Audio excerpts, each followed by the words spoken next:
Hello to everyone. Welcome to Excellency IAS. In today's video, we are going to discuss some of the important current affairs via question and answers. So video शुरू करने से पहले मैं स्वामी विवेकानंद जी के coat से शुरू करता हूँ। इनका कोट कुछ इस प्रकार है।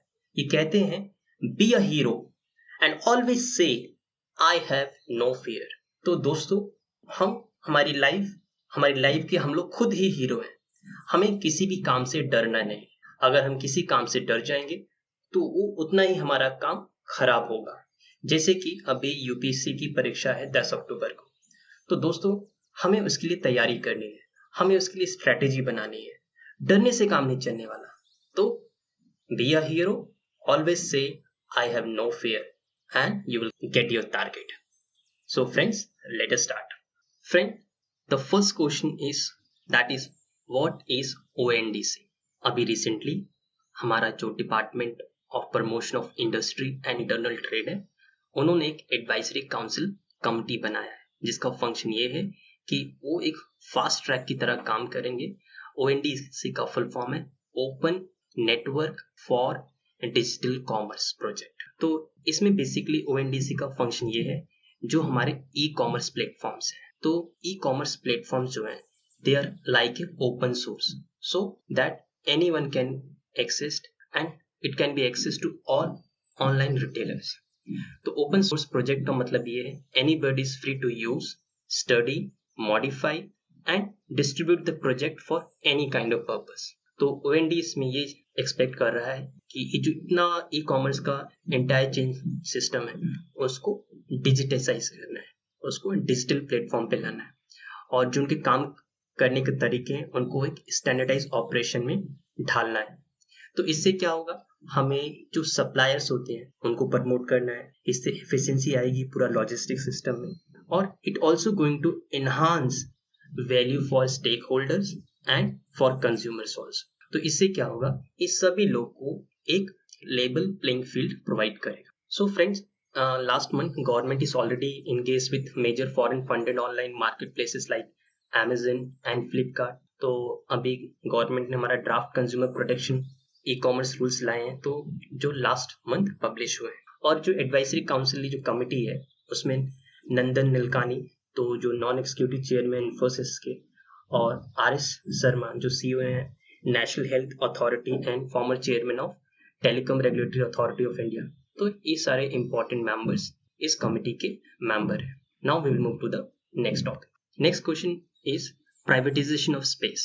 इसरो रिफॉर्म्स की बात कर रहा है कि इसरो में privatization of department of space होना चाहिए, और इन स्पेस की बात की गई। इन स्पेस या it is a Indian National Space Promotion and Authorisation Centre. तो it's a newly created regulatory body. तो जो डिपार्टमेंट ऑफ स्पेस है, तो एक दो तरह से काम करता है। It acting like a sectoral regulator as well as service provided to ISRO. ISRO का फुल फॉर्म क्या है, इंडियन स्पेस रिसर्च ऑर्गेनाइजेशन। तो ये लास्ट जून 2020 की बात है कि ये सेक्टर को एक प्राइवेट इन्वेस्टर्स के लिए ओपन करने की बात हुई। तो इसमें कुछ इंपॉर्टेंट सिग्निफिकेंट पैरामीटर्स है। जो अभी जितना भी हमारा स्पेस एजेंसी है, तो उसमें इसरो का एक मोनोपोली है, इसरो का एक काफी इंपॉर्टेंट रोल है। तो जब से प्राइवेट सेक्टर्स आएंगे, तो इसरो और अदर प्राइवेट सेक्टर को दोनों को मिलकर एक प्रॉपर रिस्ट्रक्चरिंग करना होगा, ताकि हमारा जो स्पेस स्टेशन है, हम we can open for the private, ताकि इस स्पेस इसरो को हम एक अच्छे लेवल पे और इंटरनेशनल लेवल पे हम ले जा पाए। तो इसमें FDI अलाउ किया गया अंडर गवर्नमेंट रूट, तो जिसमें सैटेलाइट एस्टैब्लिशमेंट की बात हुई, और जो भी FDI आएगा वो सारे ऑपरेट करेंगे, but they are going to be the under the guidelines of department of space as well as ISRO. अब हम चैलेंजेस की बात करते हैं। तो we know that private sectors they are very much concern about sharing of intellectual property rights with the government, और अभी भी उनको क्लैरिटी नहीं है how the government is going to function with this private organisation. तो एक have you heard about the name of अंतरिक्ष? अंतरिक्ष इसरो का एक कमर्शियल आर्म था, जो स्पेस चीजों को एक कमर्शियल स्केल पे काम करता है। तो एक अंतरिक्ष दिवस डील हुआ था जिसमें Indian government they lost the international losing the international arbitration, और दिवस की देख रहा है कि जुडिशियल इन्फोर्समेंट आए और उसका जो जुरिडिक्शन का जो है they are going to be awarded. Now the next question is that the term reveal was in news. तो रिवील क्या है? ये रशियन स्पीकिंग हैकिंग ग्रुप है जिसको कहा जाता है prolific perpetrator of ransomware attack. तो जब हम रैंसमवेयर अटैक की बात करते हैं तो it is a form of digital hostage, जो क्या करता है, जो भी हमारे कंप्यूटर सिस्टम है उन सिस्टम्स को, उनके डाटा को एनक्रिप्ट कर देता है. एनक्रिप्ट करने के बाद पूरा लॉकडाउन हो जाता है सिस्टम, जिससे क्या, ये जो हैकर्स हैं दे डिमांड मनी ताकि उनका सिस्टम और जो कुछ फाइल है उसको रिस्टोर कर पाए. तो ऐसे ही केस आया था स्वीडन को सुपरमार्केट.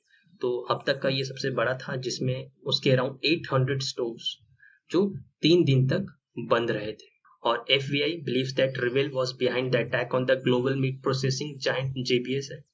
तो इनका पूरा सिस्टम को हैक कर लिया था और बाद में JBS ने इन Revell हैकर्स को $11 million in bitcoin in hackers को पेमेंट किया था.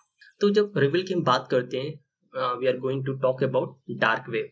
तो दोस्तों डार्क वेब का मतलब क्या होता है? It consist of series of encrypted networks on the internet. तो इसका कोई भी रिकॉर्ड नहीं होता, ठीक है. और जनरली जो हमारे कॉमन इंजन होते हैं लाइक गूगल, याहू, बिंग, तो डार्क वेब को इन इंजन के through we can not access to the dark web. उसके लिए there are specialised software like the Onion Router और द इनविजिबल इंटरनेट प्रोजेक्ट. इन सॉफ्टवेयर के through people can access to the dark web. Right friends? Now the next question is that there are new governors are appointed for 8 states. Please pause the video and go to the names of the governor which are very very important for various other competitive exams. तो अब इसमें governor की बात करते हैं. तो जो article 150 से 167 which is part of this part 6 of the constitution, तो it deals with state executive. जब भी हम स्टेट एग्जीक्यूटिव की बात करते हैं सबसे ऊपर वी टॉक अबाउट गवर्नर. तो this governor is appointed by President of India by warrant under his hand and seal. तो सुप्रीम कोर्ट का वर्डिक्ट आया 1979 में.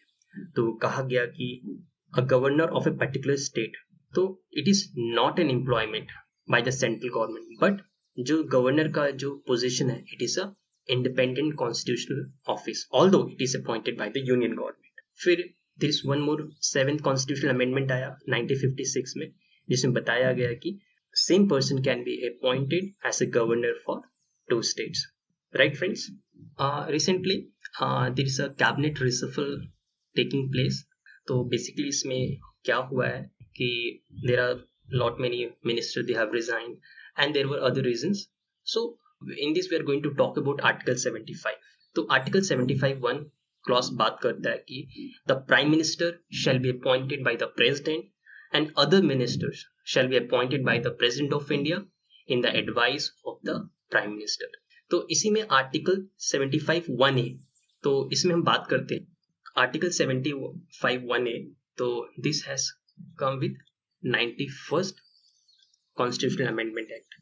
तो ये 2004 में it came into effective. So it says that the total number of ministers, including the prime minister, in the council of ministers shall not exceed 15% of the total members of the Lok Sabha, which is presently 543. तो इससे क्या होता है? Approximately 81 members can be the minister of council in Union of India. Very very important for prelims exam, which is on October 10. Now we are going to see previous year questions which appeared in prelims 2020. So with reference to solar water pumps, consider a following statement. Solar power can be used for running surface pumps and not for submersible pumps. Solar power can be used for running centrifugal pumps and not the one with the piston. So the answer is both the statements are wrong. So neither 1 and 2. Next question. In India, why are some nuclear reactors kept under IAEA safeguard while others are not? Some use uranium and others use thorium. Some use imported uranium and others use domestic supplies.